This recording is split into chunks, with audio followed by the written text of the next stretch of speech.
आपसे कुछ बात करना चाहती हूँ। तुम्हें कुछ भी कहने की जरूरत नहीं है रमोला। हो सकता है मॉम को तुम्हारी बात का बुरा लगा हो, लेकिन मुझे बिल्कुल नहीं। मैं इतने गुस्से में आया था और आते ही मैंने कह दिया कि मैं तुमसे शादी करना चाहता हूं, जबकि मुझे यह पूछना चाहिए था कि रमोला तुम मुझसे शादी करना चाहोगी या नहीं। बात ये नहीं है गोविंद, बात ये नहीं है कि तुमने फैसला मुझसे पूछे बिना लिया। बात ये है कि तुम्हारा फैसला लेने का ढंग, उसकी वजह गलत है और मैं अपनी शादी की नींव एक गलत वजह पर नहीं रखना चाहती। तुमने मुझसे शादी करने का फैसला क्यों किया? क्योंकि तुम किसी से नाराज थे और उस पर अपनी नाराजगी जाहिर करना चाहते थे। But you think that's fair by me? मैं कोई ऑब्जेक्ट थोड़ी हूं कि किसी पर नाराजगी जाहिर करने के लिए इस्तेमाल की जाऊं। I don't know what to say, but I feel very insulted. कैसे इंसल्ट समझती हो? हम आज तक गोविंद से पूछते रहे कि क्या तुम रमोला से शादी करने के लिए तैयार हो, और वो ना कहता रहा और हम हाँ का इंतजार करते रहे। और आज जब वो हाँ कह रहा है तो हम उसमें अपनी इंसल्ट समझते हैं। ये बात तो मेरे को बिल्कुल समझ में नहीं आई। आपको समझ भी नहीं आएगी मामा। तुम बदतमीजी कर रही हो रमोला। मैं आज तक अपने बेटे से नाराज होती आई क्योंकि इतनी अच्छी जोड़ी तुम्हारी और गोविंद की इससे नहीं बन पाई क्योंकि गोविंद ना कह रहा था। लेकिन अब जब वो हाँ कह रहा है तो तुम अकड़ कर बैठ गई। मैं अकड़ कर नहीं बैठी हूँ मामा, मेरा कहने का मतलब कुछ और है। क्या है तुम्हारे कहने का मतलब? तुम गोविंद से प्यार करती हो या नहीं? बोलो हाँ या ना।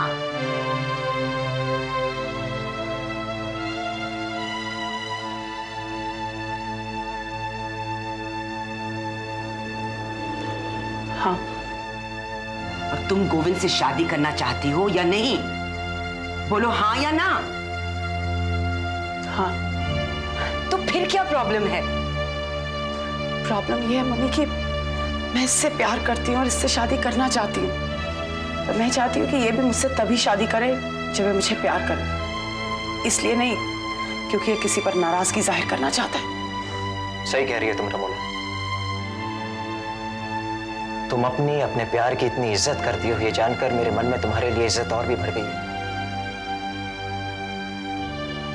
बिल्कुल सही कहा तुमने। तुम्हें तब तक मेरे साथ शादी के लिए हाँ नहीं कहनी चाहिए जब तक मैं तुम्हारे पास बिना किसी दबाव, बिना किसी मतलब, बिना किसी जरूरत के नहीं आऊं। क्या बकवास कर रहे हो तुम दोनों? शादी है भाई, शादी। मेरे ख्याल से अब रुकने की कोई जरूरत नहीं है। तुम रमोला से शादी करना चाहते हो और वो तुमसे शादी करना चाहती है। बस हो गया फैसला। इस फैसले का हिस्सा मैं नहीं हूं मामा। और अगर फैसला अभी नहीं हुआ तो बाद में हुए किसी भी फैसले का मैं हिस्सा नहीं रहूंगी। ये बातें आप अपने बेटे को कहिए, क्योंकि इन सब बातों का अब मुझ पर कोई असर नहीं होने वाला मामा।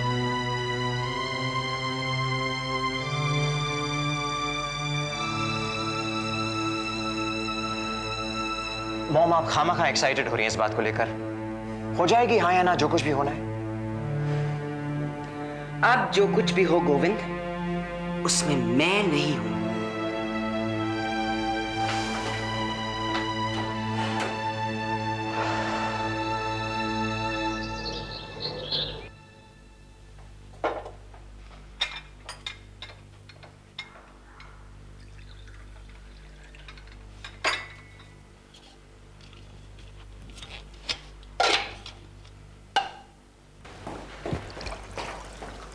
अरे गुड मॉर्निंग। Good morning. आप लोग यहाँ नाश्ता तैयार करें और मैं वहाँ तैयार हूँ।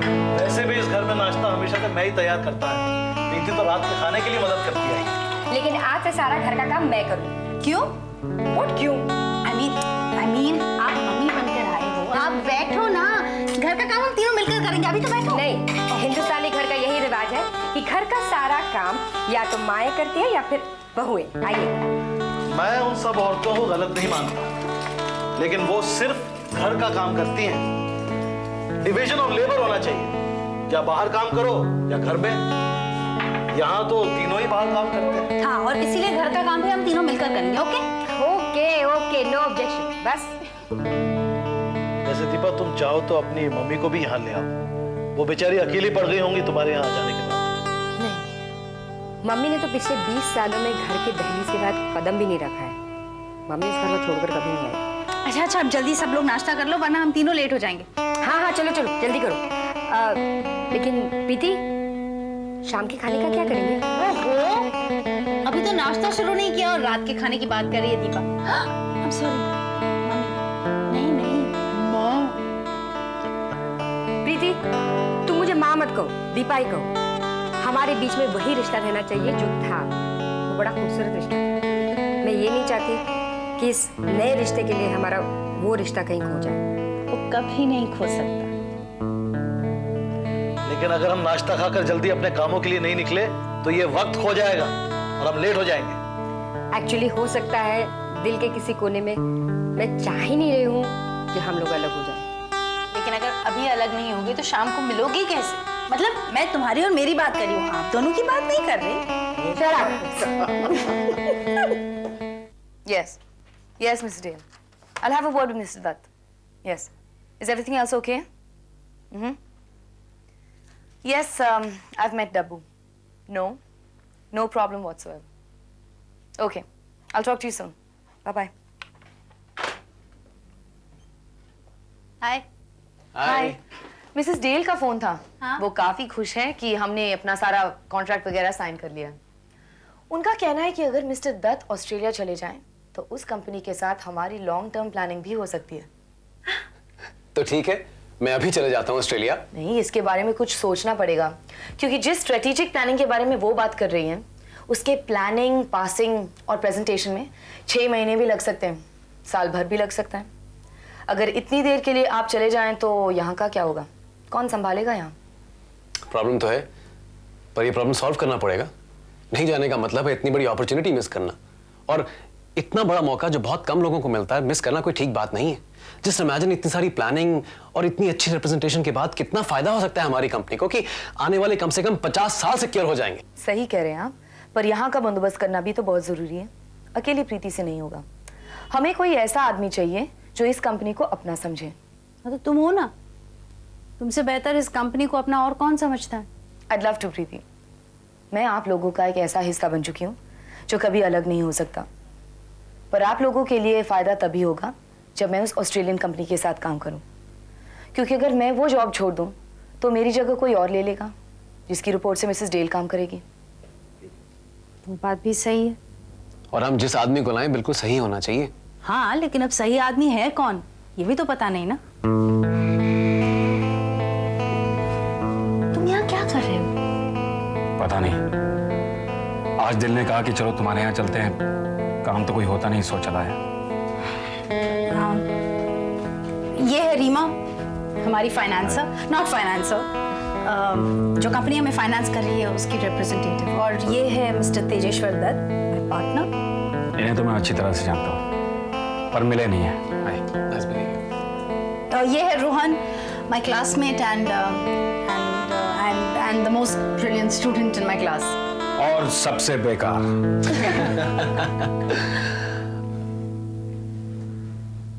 रोहन साहब, अगर आप कभी भी काम करना चाहें तो हमारे साथ करिएगा, इसमें हमें फायदा बहुत होगा।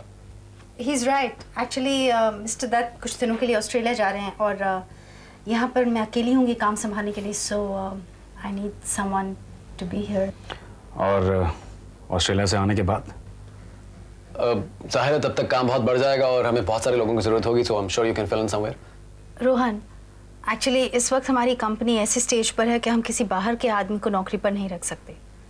हमें एक ऐसे इंसान की जरूरत है जिस पर हम भरोसा कर सके, जो हमारा अपना हो। सो अगर आप लोगों का मुझ पर भरोसा है तो मैं इसे अपनी इज्जत समझता हूँ। गुड, सॉल्व होगी प्रॉब्लम। अब मिस्टर रोहन रतन हमारे साथ हैं। Welcome to the gang mister Rohan Ratan. और इस खुशी के मौके पे कि कप कॉफी हो जाए, और कॉफी मैं बनाऊंगा क्योंकि इस ऑफिस में सबसे अच्छी कॉफी मैं बनाऊंगा। Excuse me.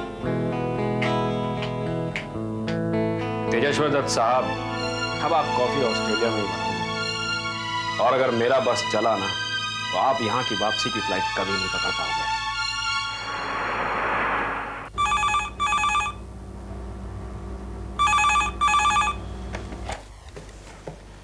हेलो। गोविंद, प्रिया डब्बू से मिलने गई है। मगर डब्बू तो पुलिस लॉकअप में है। हाँ, वो वहीं गई है। आपको उसे जाने नहीं देना चाहिए था मॉम। मैंने रोकने की बहुत कोशिश की, लेकिन मेरी बात कौन मानता है। अचानक वो उसके प्यार में दीवानी हो गई है। जज्बात तो होंगे, शादी हुई है उसकी और हमने ही तो की। हाँ गोविंद, ये गलती तो हमसे हुई है, लेकिन जैसे हम अपनी गलती समझ रहे हैं, उसे भी तो अपनी गलती समझनी चाहिए। मैंने उसे रोकने की ज्यादा कोशिश नहीं की। मुझे लगा कि अभी अभी इतना बड़ा सदमा पहुंचा है, जरा सी बात पता नहीं कितनी लगे, लेकिन वो बेवकूफ लड़की उसी के पास जा रही है जिसने इतना बड़ा धोखा दिया है। गोविंद, तुम उससे बात करो, उसे समझाने की कोशिश करो, उसको रोको जो डब्बू से मिलने गई है।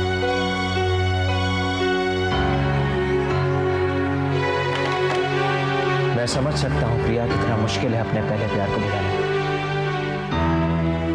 मगर भूल जाना चाहिए। इसके अलावा कोई चारा है भी तो नहीं। नहीं डब्बू, मैं तुम्हें नहीं भूल सकती। पहली बार मैं बहुत नाराज हुई थी जब रीमा आई थी, फिर तुमने मुझे मनाया और मैं मान गई। फिर जब पुलिस आई तो मैंने सोचा कि मैं तुम्हारी शक्ल जिंदगी भर नहीं देखूंगी, लेकिन मेरे कभी लगा पड़ा और मैं एक बार फिर पिघल गई। प्रिया, इस दुनिया में तुम्हारे अलावा मेरा कोई नहीं है जिस पर मैं यकीन कर सकूं। तुम्हारे मम्मी डैडी तो कुछ कर नहीं रहे, और तो और मेरे मम्मी डैडी भी कुछ नहीं कर रहे। बस तुम्हें देखकर मुझे लगता है कि हाँ, अभी भी जिंदगी में कोई उम्मीद बाकी है, वरना रीमा तो मुझे छोड़ेगी नहीं।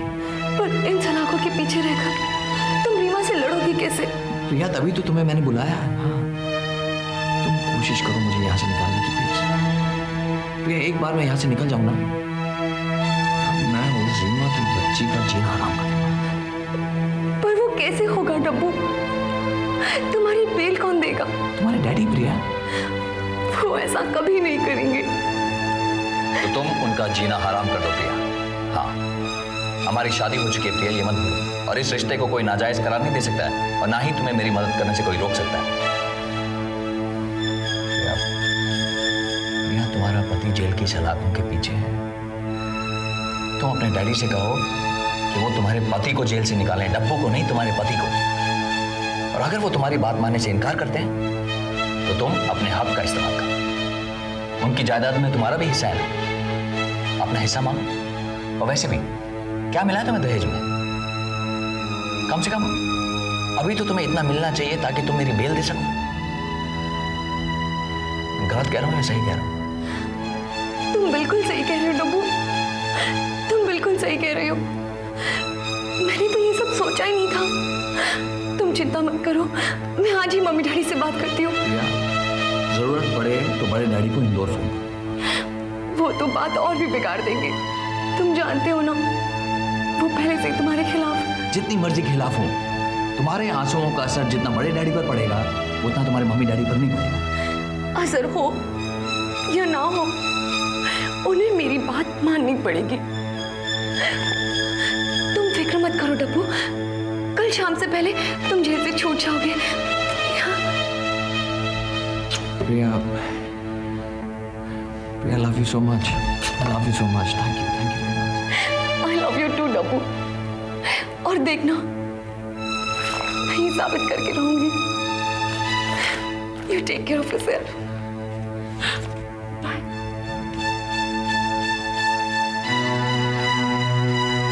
ऐसी औरतें अगर ना होती तो आप जैसे लोग जिंदगी भर जेल में सड़ते रहते।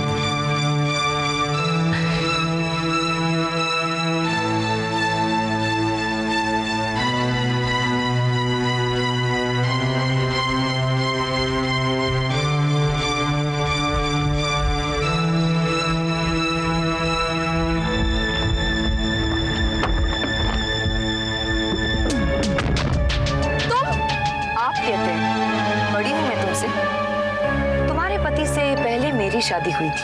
क्या खाक शादी हुई थी? जिस इंसान से औरत की की शादी होती वो उसे इस तरह जेल नहीं भिजवाती। सब कुछ सिखा दिया ना उसने। कमाल की जबान दी है ऊपर वाले ने उसको।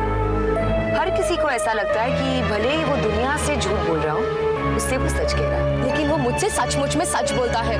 कुछ भी हो जाए मैं उसे जेल से छुड़वा कर रहूंगी। मैं तुम्हें यही बताने आई हूँ कि कोशिश मत करो, क्योंकि इस कामयाबी में भी तुम्हारी हार है। सांप को दूध पिलाते रहो, उसका जहर कभी कम नहीं होता। तुम अपना जहर ना ही उगलो तो अच्छा है। And just get out of my car, वरना मैं गाड़ी चला दूंगी और चलती गाड़ी से ही तुम्हें धक्का दे दूंगी। ये तुम नहीं कर पाओगी। और वैसे भी मैं तुम्हारी गाड़ी में ज्यादा देर तक बैठना नहीं चाहूंगी, क्योंकि यहाँ मुझे डब्बू की बदबू आ रही है। एक बात सुन लो प्रिया, उसके बाद जो चाहे कर लेना। ये भगवान की मर्जी थी कि मैं ठीक वक्त पर पहुंच गई और तुम्हारी सुहागरात रुक गई, वरना एक रात की देर तुम्हारे दिल पर वो जख्म छोड़ देती जो कभी नहीं भरते। जख्म तो अब भी नहीं भरे हैं मेरे, और तब तक नहीं भरेंगे जब तक मैं डब्बू के सर से सारे इल्जाम हटा ना लूं। ये तुम कैसे करोगी? डब्बू जैसे लोग कभी नहीं रुकते। एक गुनाह माफ करोगी, वो दूसरा कर लेगा। प्रिया, मैं तुमसे ये कहना चाहती हूँ कि हम दोनों एक हैं, हमें कोई फर्क नहीं है। अगर डब्बू ने तुम्हें धोखा दिया है तो मुझे भी धोखा दिया है। नहीं, उसने तुम्हें धोखा दिया है। मेरे साथ तो उसने शादी की है, 7 फेरे लिए मेरे साथ। ऑस्ट्रेलिया की कोर्ट में तो वो मेरा भी पति है। अगर मैं कानून का दरवाजा खटखटाऊं तो तुम्हारी ये शादी नल एंड वॉइड भी हो सकती है। वो भी करके देख लो रीमा, लेकिन फिर भी तुम डब्बू को नहीं पा पाओगी। अब मैं तुम्हारी चाल बिल्कुल समझ गई हूँ। तुमने डब्बू को फंसाया ही इसलिए है कि मैं तुम्हारे रास्ते से हट जाऊं और तुम उस पर छुड़ाने का एहसान करके उसे अपने साथ ऑस्ट्रेलिया ले जाओ। नहीं रीमा नाथ, नहीं, अब मैं तुम्हारी बातों में नहीं आने वाली। Now will you just get out of my car? क्या मैं आखिरी बात कर रही हूँ? तुम नीचे उतरती हो या मैं पुलिस को बुलाऊं? Reema, just get down.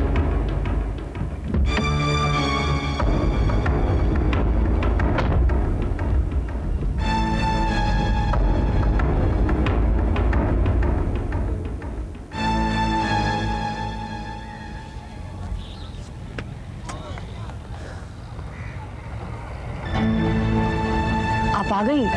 मैं आप ही का इंतजार कर रही थी।